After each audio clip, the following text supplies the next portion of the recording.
नमस्कार दोस्तों, जैसा कि अपन ने बात करी थी कि एक एक संघ पढ़ाएंगे और मैंने लास्ट वीडियो में बोला था कि हम संघ पोरीफेरा से शुरू करेंगे। तो आइए हम अब शुरू करते हैं अपने संघ को। हमको पूरे 9 संघ पढ़ने हैं। तो इसमें 9 संघों में सबसे पहले हम देखते हैं संघ पोरीफेरा। तो संघ पोरीफेरा अंग्रेजी में फाइलम पोरीफेरा कहते हैं। इस संघ के प्रमुख लक्षण इस प्रकार से, पहले अपन इसको अच्छे से पढ़ लेते हैं, फिर मैं आपको इसको याद करवा दूंगा। पक्का प्रॉमिस है, आपको याद करवा दूंगा और यहाँ से इससे बाहर आपके एक भी क्वेश्चन नहीं जाएंगे। तो देखते हैं संघ पोरीफेरा। संघ पोरीफेरा में पहली विशेषता यह है, जीवों के प्रमुख लक्षण में पहली विशेषता यह है कि यह बहुकोशिकीय जीव होते हैं। मतलब इनमें एक से अधिक कोशिकाएं पाई जाती हैं। इस संघ के सभी जीव खारे पानी में पाए जाते हैं। इसकी महत्वपूर्ण विशेषता, सभी जीव खारे पानी में पाए जाते हैं, समुद्री चट्टानों या ठोस पदार्थों पर पाए जाते हैं। इनके शरीर पर बहुत सारे छिद्र होते हैं। जिन्हें ऑस्टिया कहा जाता है, जिन्हें ऑस्टिया कहते हैं। देखिए मैंने यहाँ पर ये डायग्राम भी बनाया, अपन उस पर आएंगे, पहले अपन ये समझ लेते हैं। तीसरी बात, ये तीसरा लक्षण, इनका आकार अनियमित होता है। मतलब इनका कोई निश्चित आकार नहीं होता है कि एक फिक्स आकार का रहेगा, ये किसी भी आकार के हो सकते हैं। और ये जीव एक स्थान से दूसरे स्थान पर गति नहीं कर सकते। मतलब ये जीव एक जगह पर है तो वो एक जगह पर रहेंगे, दूसरी जगह पर ये स्वतः नहीं जा सकते। लेकिन जैसे कभी बाढ़ आ गई तो पानी के बहाव के माध्यम से वो एक जगह से दूसरी जगह पर जा सकते हैं, लेकिन ये खुद से नहीं जा सकते। ये जीव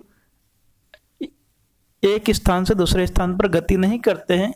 और इन जीवों को सामान्य रूप से स्पंज कहा जाता है।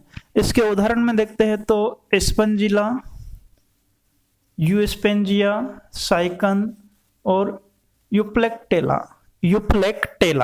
अब देखिए, अब ये जो शब्द हमारे पास है ना, स्पंज, इसी से हम इसको याद कर लेंगे। देखिए यहाँ पर मैंने एक स्पंज जैसी संरचना बनाई है और ये जो छिद्र है स्पंज में, इसको क्या कहा गया है? इसको ऑस्टिया कहा गया। तो अब इसको याद कैसे रखेंगे? मैं आपको इसको याद करने के लिए बता रहा हूँ कि इसको इस तरह से याद रख सकते हैं। तो कैसे याद रखेंगे? तो इस संघ पोरीफेरा का पोरी पकड़ना। और पोरी कैसी है? पोरी है स्पंज के जैसी। और स्पंज में क्या रहता है? जो अपने घर पर सामान्य रूप से स्पंज रहता है, उसमें क्या रहता है? तो इस स्पंज में बहुत सारे छिद्र होते हैं। तो देखिए इसमें बहुत सारे छिद्र पाए जाते हैं। स्पंज में जो घर पर स्पंज रहता है, अपन उसी से तुलना करें, उसी से याद रखने के लिए उसको कोरिलेट करें, तो इसमें बहुत सारे छिद्र पाए जाते हैं। और इन छिद्रों को क्या कहा गया? ऑस्टिया कहा गया। अब मुझे बताइए, स्पंज हमारे घर पे रखा हुआ है, क्या वो एक स्थान से दूसरे स्थान पर गति करेगा?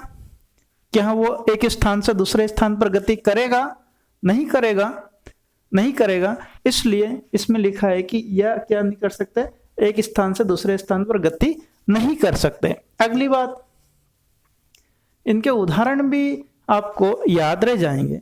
उदाहरण कैसे याद रह जाएंगे? देखिए स्पंजिला में यहाँ पर स्पंज आ रहा है, स्पंज यहाँ पर यूस्पेंजिया में भी स्पंज आ रहा है। तो दो तो हमको स्पंज से याद हो गया, एक साइकन है और एक यूप्लेक्टेला है। साइकन और यूप्लेक्टेला अपने को याद रखना है। तो ये हुआ संघ पोरीफेरा। अब आते हैं संघ सिलेंट्रेटा पर। संघ सिलेंट्रेटा, देखो नाम कितना अच्छा, संघ सिलेंट्रेटा। इसका एक और नाम है निडेरिया। ये इसका नया नाम है निडेरिया। और यह है, इसको प्रवाल जंतु भी कहते हैं। देखिए इसके 3 नाम हैं, संघ सिलेंट्रेटा, नंबर 1 संघ सिलेंट्रेटा। इसके 3 नाम है, संघ सिलेंट्रेटा, निडेरिया और प्रवाल जंतु। इधर यहाँ पर मैंने लिखा है कि इस संघ का जो नया नाम है वो क्या है, निडेरिया। कभी कभी ऐसा ही पूछ ले, इस तरह से प्रश्न पूछ ले आपसे कि संघ सिलेंट्रेटा का नया नाम क्या है, तो संघ सिलेंट्रेटा का नया नाम आपको पता चल गया क्या है, निडेरिया। अब मैं आपको याद रखने के लिए बता रहा हूँ, पहले अपन इसको पूरा पढ़ लेते हैं, फिर उसके बाद में याद करवा दूंगा, पक्का याद करवा दूंगा। और मैं जो याद करवाऊंगा वो आप लाइफ में कभी नहीं भूलोगे, ऐसा याद करवाऊंगा। पहले अपन इसको पढ़ लेते हैं। तो इसको देखते हैं, इसके प्रमुख लक्षण। इन प्राणियों की संरचना धागे नुमा होती है। ये जो सिलेंट्रेटा है ना, सिलेंट्रेटा, ये जो प्राणी है इनकी संरचना कैसी होती है, धागे नुमा होती है, धागे के समान होती है। इन जंतुओं में रक्त नहीं पाया जाता है, यह सबसे महत्वपूर्ण विशेषता। यहीं से आपके प्रश्न आते हैं कि किन जंतुओं में रक्त नहीं पाया जाता। अब बताओ यार, जंतु है लेकिन रक्त नहीं है उनके अंदर, तो यहां से तो प्रश्न बनेंगे ही बनेंगे। फिर भी यह श्वसन करते हैं और सभी जंतुओं में श्वसन तंत्र, उत्सर्जन तंत्र और परिसंचरण तंत्र नहीं होता है। इनमें श्वसन तंत्र, उत्सर्जन तंत्र और परिसंचरण तंत्र नहीं होता है। ये यहाँ पर मैंने लिखा है नहीं होता है, कभी छोटा आपको दिखे नहीं तो मैं बोल रहा हूं, इनमें श्वसन तंत्र, उत्सर्जन तंत्र और परिसंचरण तंत्र नहीं होता है, नहीं पाया जाता है। अब उदाहरण देखते हैं अपन। उदाहरण में देखिए, हाइड्रा, ओलेरिया। ओलेरिया का एक नाम जेलीफिश भी है, या तो ओलेरिया कहते हैं या जेलीफिश कहते हैं। मूंगा और सी एनीमोन। इस सी का मतलब होता है समुद्र, इसको समुद्री एनीमोन भी कहते हैं, सी एनीमोन भी कहते हैं।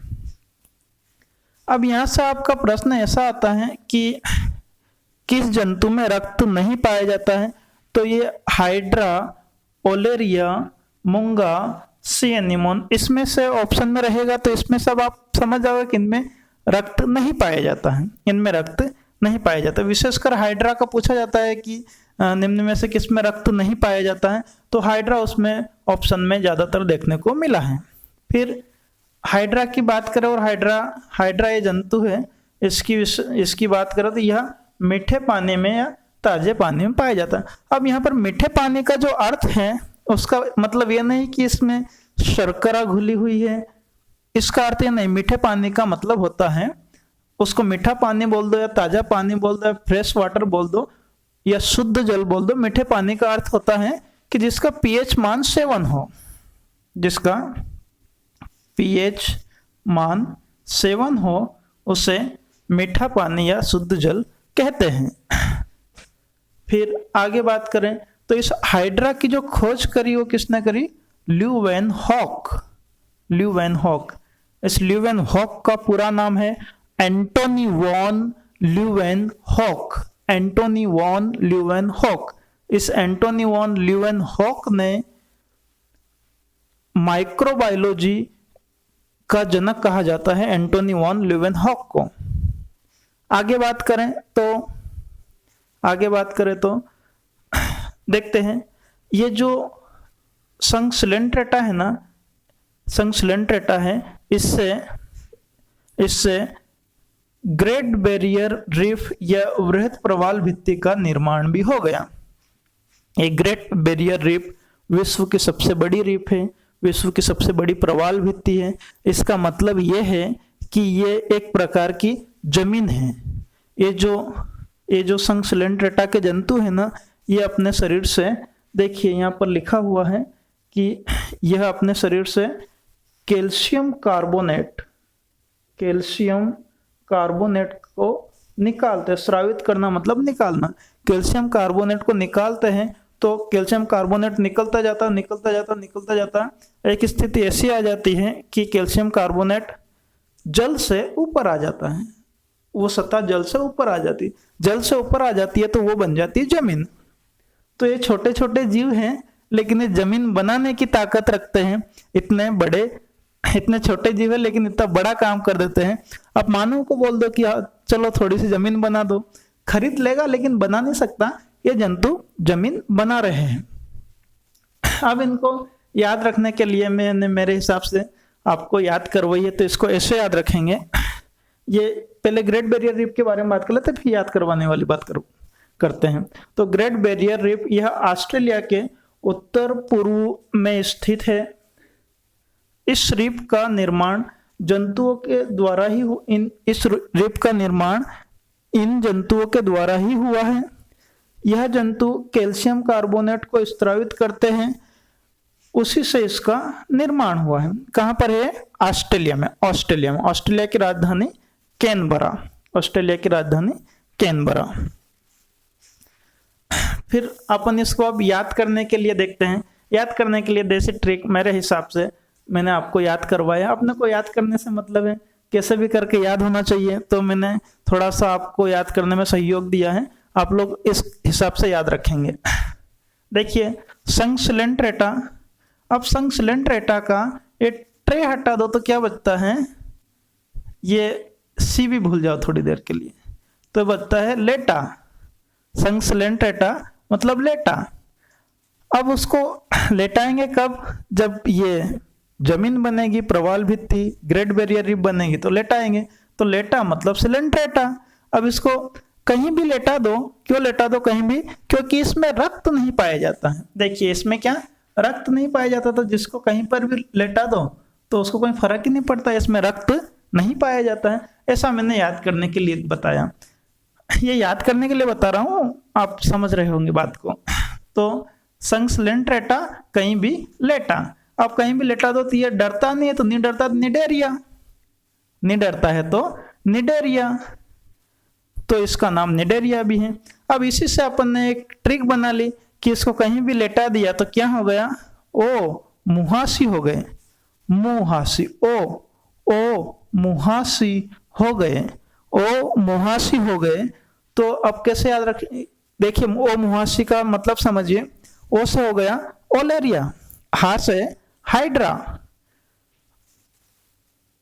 मुंह से, अच्छा फिर से सुनिए इसको, ओ से ओलेरिया, मुंह से मूंगा, हा से हाइड्रा और सी से सी एनीमोन। सी से सी एनीमोन। तो इस प्रकार से अपन ने इन जंतुओं के नाम भी देख लिए और इन जंतुओं के नाम याद भी कर लिए। देखिए ये सिलेंट्रेटा मैं वापस लिख देता हूँ। सिलेंट्रेटा तो याद रखने के लिए मैंने आपको ऐसा बनाया था। तो ठीक है, अगले संघ में हम तीसरे संघ की बात करेंगे। तीसरा संघ हमारा है अगले वीडियो में हम तीसरे संघ की बात करेंगे। तीसरा संघ है हमारा प्लेटीहेल्मिन्थेस या चपटेक्रमी।